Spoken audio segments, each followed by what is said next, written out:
योगदान को भुला नहीं सकते हैं।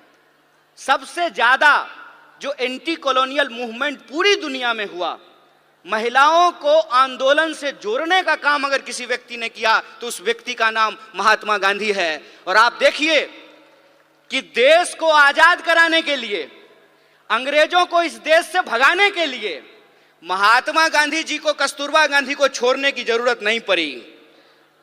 छोड़नी पड़ी क्या? कस्तूरबा गांधी को साथ लेके चलते थे ना।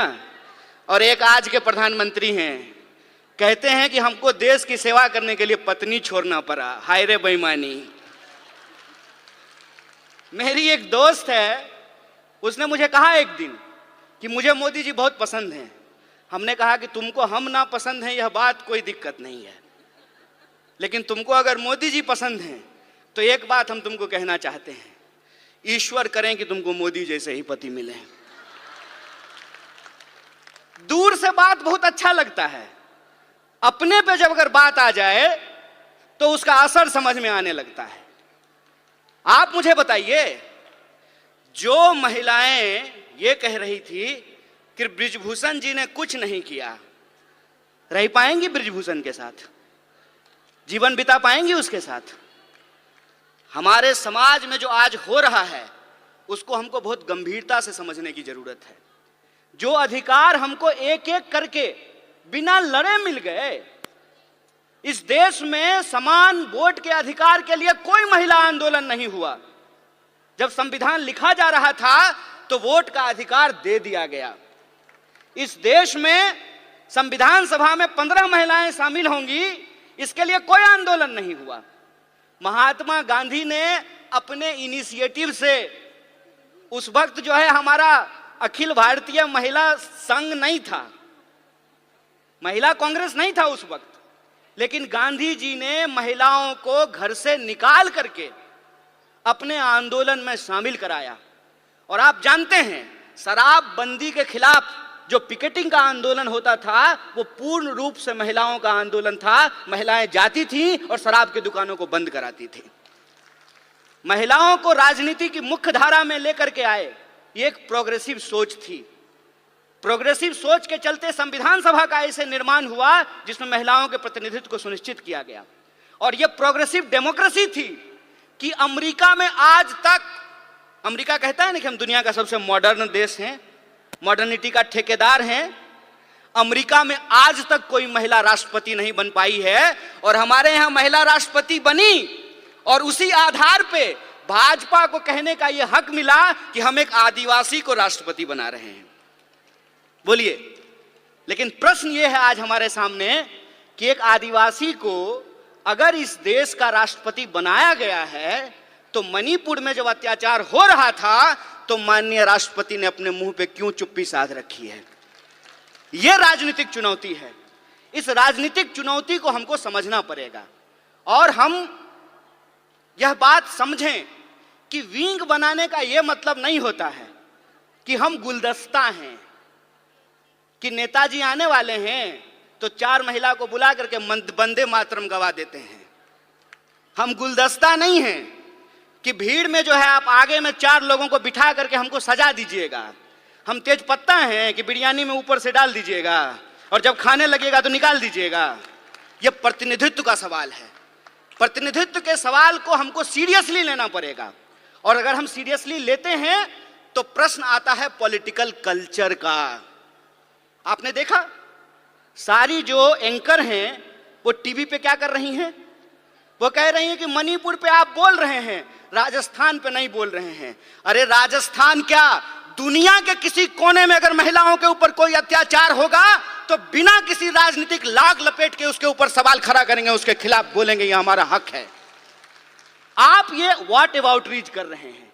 आप ये दिखाने की कोशिश कर रहे हैं कि चोरी हो जाना, डकैती हो जाना और बलात्कार हो जाना एक है। नहीं है एक। किसी का पर्स मारा गया और किसी के साथ बलात्कार हुआ, ये दोनों अपराध एक है क्या? जो सर्वाइवर होते हैं उनकी पूरी जिंदगी जो खराब हो जाती है।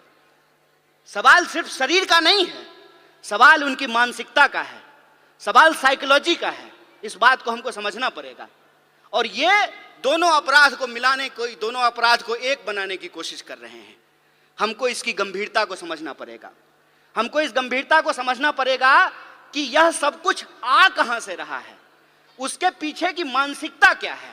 और हमारे राष्ट्रीय अध्यक्ष ने भी यह बात कही और सचिन जी भी ने अपनी बात में इस बात को कहा कि हम मानते क्या हैं, हम सोचते क्या हैं।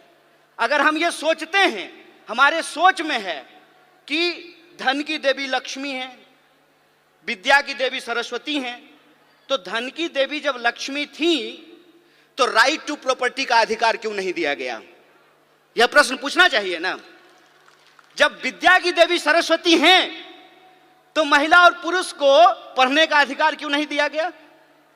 यह जब हम सोचेंगे तब हमको समझ में आएगा कि आजादी गिफ्ट में नहीं मिला है, नागरिकता का अधिकार गिफ्ट में नहीं मिला है, राजनीति में शामिल होने का अधिकार गिफ्ट में नहीं मिला है।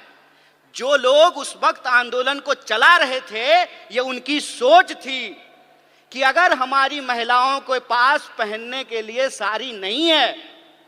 जब कस्तूरबा के साथ गांधी गए चंपारण, तो कस्तूरबा से गांधी ने पूछा कि ये बताओ कि हमारे प्रोग्राम में महिलाएं क्यों नहीं आती हैं? तो कस्तूरबा ने बताया कि इतनी ज्यादा गरीबी है कि बाहर जाने के लिए एक ही साड़ी है, सारी महिलाएं एक बार बाहर नहीं निकल सकती हैं, तो सारी महिलाओं को छोड़ करके कोई एक बाहर नहीं आना चाहता है। और एक कहानी बोल करके मैं अपनी बात को समाप्त करूंगा, उससे आप वस्तु स्थिति को अपने आप समझ जाएंगे। एक बार मेरे घर में शादी थी, सारे मर्द को बारात जाना था। ये आज शुरू हुआ है कि अब जो है बेटे की शादी में मां भी बाराती बनती है और बहन भी बाराती बनती है। पहले ये नहीं होता था। मेरे बचपन में जो मुझे याद है कि जब शादियां होती थी घरों में तो सारे मर्द चले जाते थे और सारी औरतें रुक जाती थी।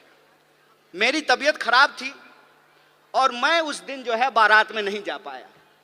बुखार था बहुत तेज और घर में मैं सो रहा था। कुछ देर के बाद मैंने ये देखा, जब बारात चली गई है तो हमारे घर में गाने की आवाज आ रही है, थालियां बज रही हैं, ढोलक बज रहा है और लोग गा रहे हैं, नाच रहे हैं। कौतूहलता बस, आउट ऑफ क्यूरियोसिटी, मैं जाकर के चुपचाप दरवाजे के पास जाकर के देखने लगा।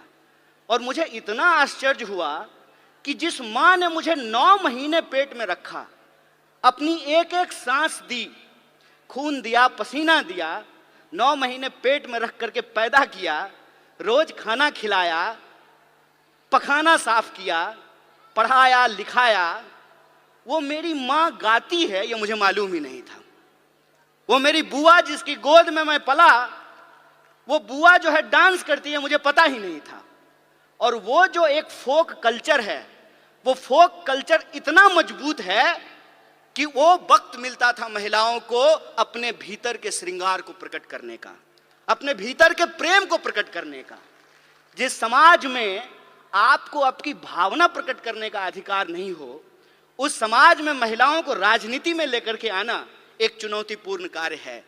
और हम जितना आगे बढ़ रहे हैं, यह जो विचार वाली बात है, जो ये कहता है निर्भया कांड के दौरान कि अगर वो उस बलात्कारी को भैया भैया कह करके माफी मांगती तो उसकी जान बच जाती, उसी मानसिकता के लोग जब आज सत्ता में बैठे हुए हैं, तो आपको लगता है कि निर्भया के न्याय के लिए जो कानून आया वो कानून बन पाता? वो कानून इसलिए बन पाया क्योंकि कांग्रेस का नेतृत्व सोनिया गांधी के हाथ में था। इस बात को याद रखिएगा। यह प्रतिनिधित्व का सवाल है, यह नेतृत्व का सवाल है कि अगर नेतृत्व इस देश में इंदिरा गांधी के हाथ में रहा, नेतृत्व सोनिया गांधी के हाथ में रहा, तो महिलाओं को आगे बढ़ने का हक मिला। और नेतृत्व आज एक ऐसे आदमी के हाथ में है जो पत्नी छोड़ करके भाग गया, तो महिला अधिकार का क्या होगा, इसको आप बखूबी समझ सकते हैं। इसीलिए मैं पॉलिटिकल कल्चर की बात कर रहा हूं। अपराध कहीं भी हो सकते हैं, अपराध छत्तीसगढ़ में भी हो सकता है, राजस्थान में भी हो सकता है, मणिपुर में भी हो सकता है, मध्य प्रदेश में भी हो सकता है।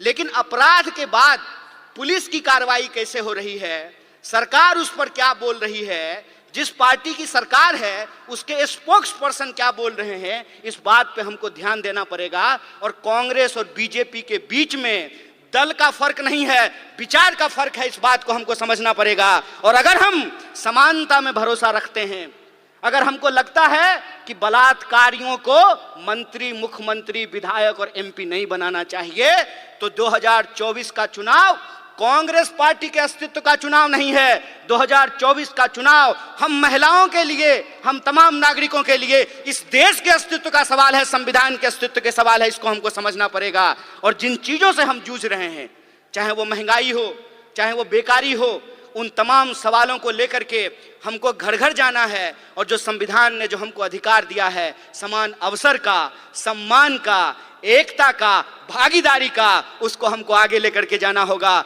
और जो नारा आपने लगाया है, आधी आबादी पूरा हक, अपनी पार्टी और एनएसवाई के तरफ से इस मांग के साथ हम पूर्ण समर्थन में खड़े हैं और आप इस लड़ाई में कंधे से कंधे मिला करके आपके साथ चलेंगे। इन्हीं शब्दों के साथ अपनी बात को खत्म करूंगा। शुक्रिया। इनकलाब जिंदाबाद।